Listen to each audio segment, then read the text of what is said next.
The arts of men have told us more than his bones. We know our remote ancestors only by what they made.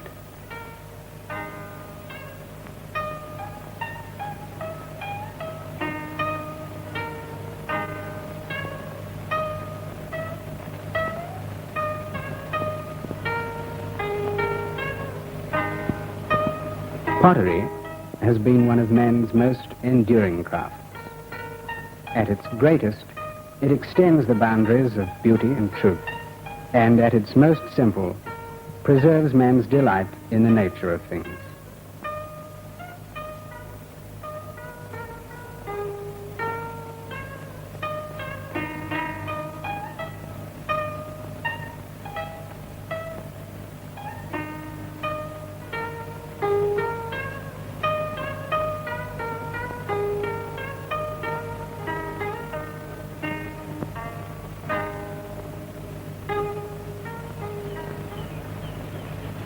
Pottery, as an art, has survived the industrialization of 20th century society, and it is almost totally due to the work of this man, Bernard Leach.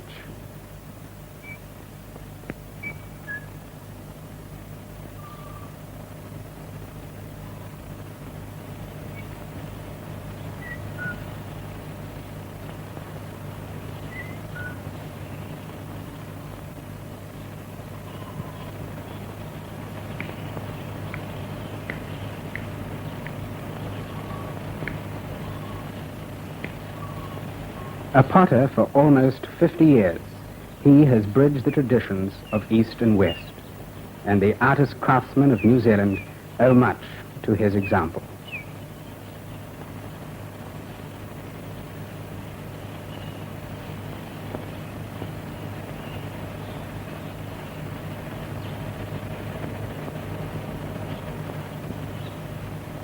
Two, who have in their turn become teachers, worked and studied with Bernard Leach at his pottery in St. Ives. The first, Peter Stichbury. I aimed at simplicity and directness of form in my first pots, such as shown in this one. However, like most beginners, some of my pots showed weakness of form, due in part to inadequate techniques.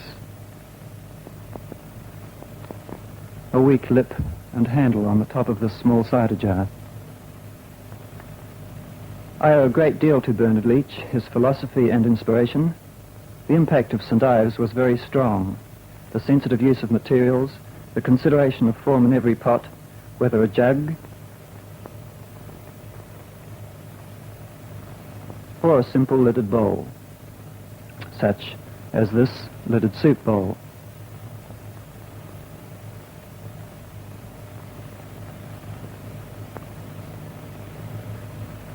This individual pot of Bernard Leach's is one of my favorites.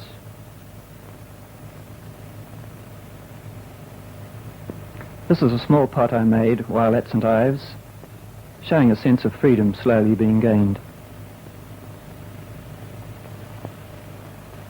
I worked in Nigeria with Cardew, himself a pupil of Leach in 1923-24, for a period of about 8 months. Here I gained a sense of freedom in form and in potting generally. My latter pots have been, as have a lot of the Bernard Leach pots and the pottery from St. Ives, simple, more or less domestic ware, and it has been a great pleasure for both Len and myself to have Bernard Leach visit us again.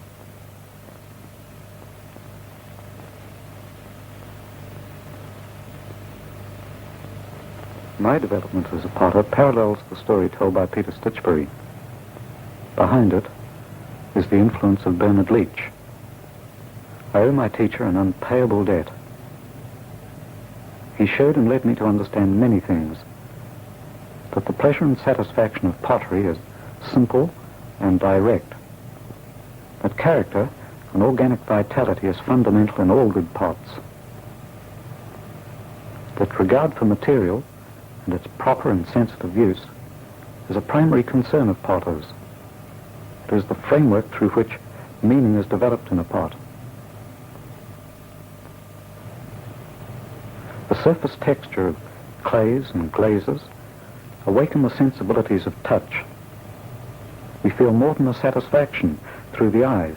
Our fingers are invited to play over the surface. We experience pleasure through the most primitive means.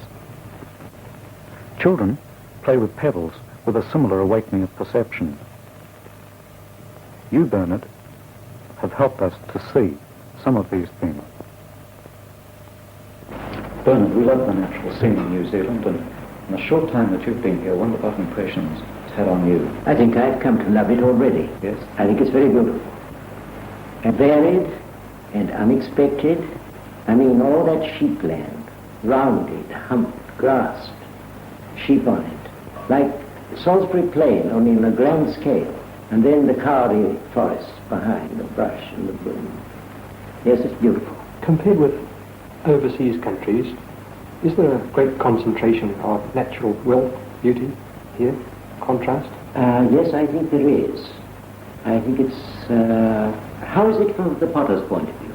I mean materials. I should imagine there's a lot of material here. Well, there's an absolute wealth.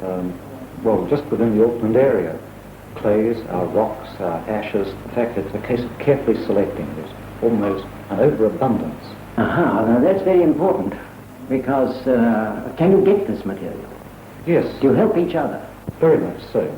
And we've taken a lesson from your book of sharing. Why not?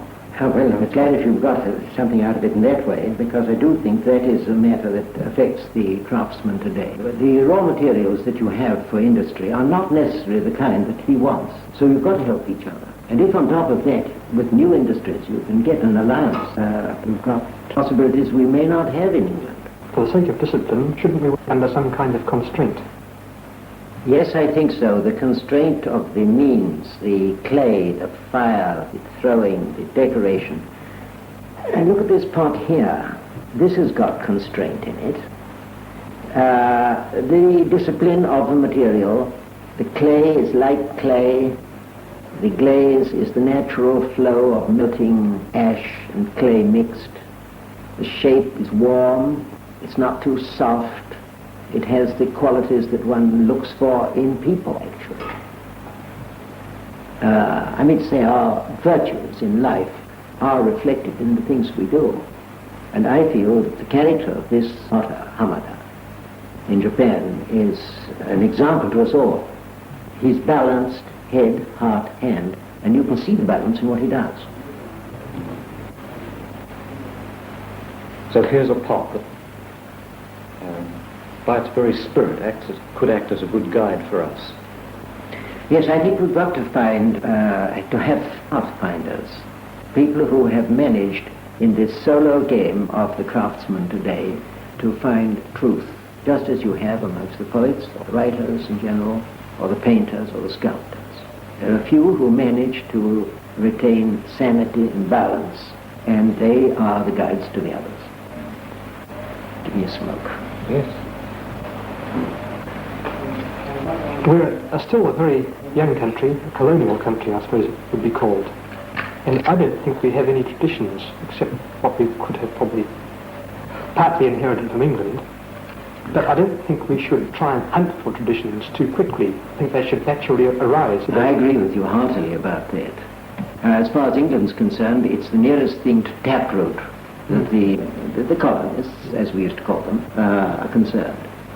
Take, for instance, our finest work, now so recently highly appreciated in Japan, 13th century English medieval pitchers.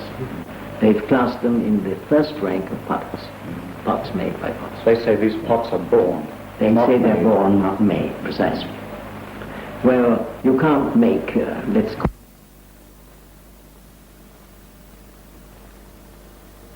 character of the people and the place, well, they'll come about naturally, but to aim at them is, I think, a psychological mistake. Yes.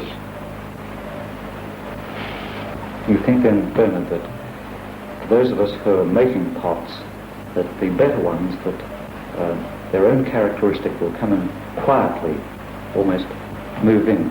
Yes, that's what I mean by being born. Yes. But I don't think you're precluded from it because you're not in England.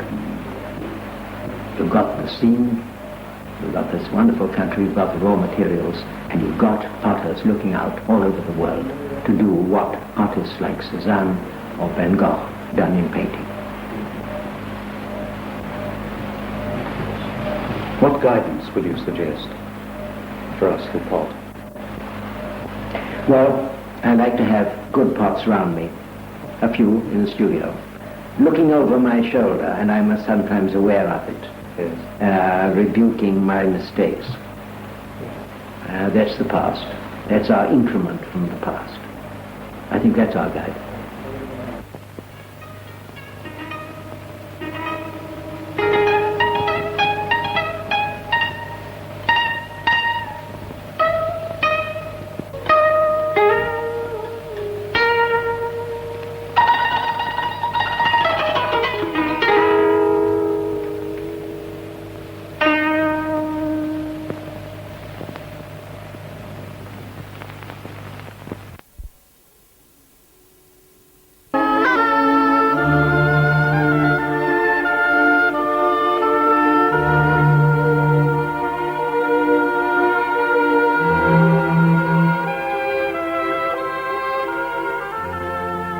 As a kid, I was a pyro. I don't know that pyromaniac is the word. I was a pyrophile, a lover of fire. But I was always running away from someone who told me not to do it. Little boy, you know, you mustn't play with matches. Where I lived when I was a kid, which was in